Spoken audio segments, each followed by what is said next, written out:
আসসালামু আলাইকুম ও রহমতুল্লাহ। যুক্তরাষ্ট্রের দ্বিমুখী স্বভাব নতুন নয়। যুদ্ধ বাদিয়ে দিয়ে হাততালি দিতে বসে থাকেন মার্কিনিরা। বাংলাদেশের বেলায়ও কি সেই একই পথে হারছে দেশটি? নির্বাচনের আগে বিএনপির আন্দোলনের রসদ জোগানো মার্কিন রাষ্ট্রদূত পিটার হাস এখন নতুন মন্ত্রীদের দাঁড়ে দাঁড়ে ঘুরছেন। 2 দিনের ব্যবধানে 2 মন্ত্রীর সাথে তার সাক্ষাৎ রাজনীতিতে নয়া মাত্রা যোগ করেছে। এবার কোন ষড়যন্ত্র করছে বিশ্বমোড়ল যুক্তরাষ্ট্র তা সহজেই বোঝা যাচ্ছে না।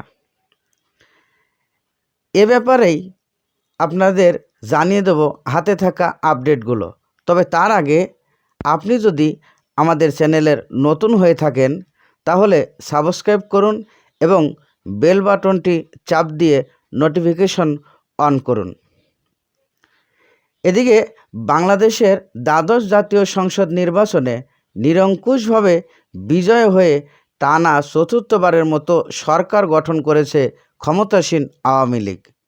তবে আওয়ামী লীগের জন্য এটা মোটেও সহজ ছিল না। তফসিল ঘোষণার আগেই বেঁকে বসে বিএনপি সহ বেশ কিছু রাজনৈতিক দল। বর্তমান সরকারের অধীনে নির্বাচন বিরোধীদের সাথে সংলাপের বেশ কিছু কাজে ব্যস্ত ছিল মার্কিন যুক্তরাষ্ট্রের রাষ্ট্রদূত পিটার হাস। সরকারকে চাপে রাখতেই আইন শৃঙ্খলা বাহিনীর উপর স্যাংশন, ভিসা নীতি সহ কত কী প্রয়োগ করেছে মার্কিন সরকার। ওই কয়েকদিন মার্কিন রাষ্ট্রদূত পিটার হাসের দৌড়ঝাঁপ প্রমাণ করে আসলে শেখ হাসিনাকেই সরানোর প্রধান এজেন্ডা ছিল যুক্তরাষ্ট্রের।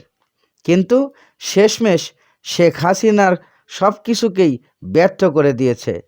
বিএনপির সাথে সংলাপ তো দূরে থাক, তাদের বাদ দিয়েই নির্বাচন করে আবারও সরকার গঠন করেছে শেখ হাসিনা। এর মধ্যে বাংলাদেশের আন্তর্জাতিক বন্ধু ও অংশীদারদের অব্যাহত শুভেচ্ছা পাচ্ছেন নতুন সরকার। তবে এখনও যুক্তরাষ্ট্র ও ইউরোপীয় ইউনিয়ন থেকে আনুষ্ঠানিকভাবে কোনো শুভেচ্ছা আসেনি।